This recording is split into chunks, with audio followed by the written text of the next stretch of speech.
One of the things I noticed from my Tibetan friends is that there is an emphasis. My friends would be very clearly wanting to pray for not just themselves or just their family, but for other families and other people for protection. The video that you're about to see was recorded yesterday, and I was thinking about my time living amongst Tibetan Buddhists, friends that I got to know in 2 different countries in the Tibetan Buddhist world.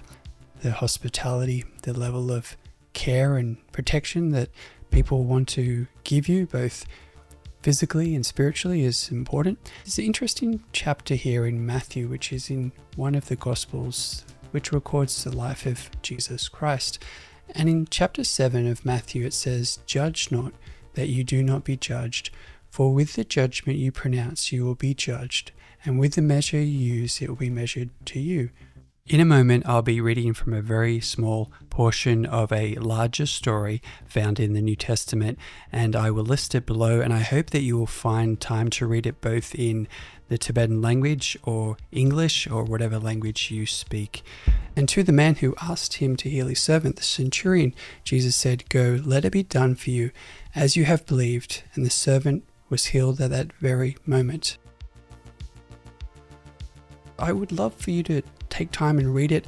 I think there also can be a lot of discussion that we may have about afterlife and what Jesus is referring to here, where some seem to just be thrown out into darkness. And when I think of some of the artwork in the Tibetan world, there are images that evoke that kind of emotion.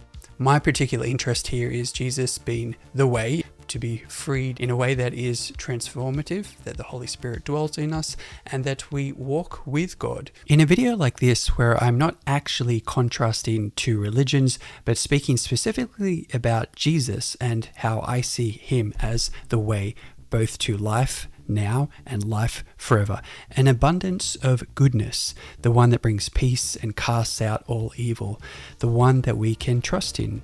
I know that this can be a controversial video, and I ask you please to be respectful of one another as you comment your different opinions.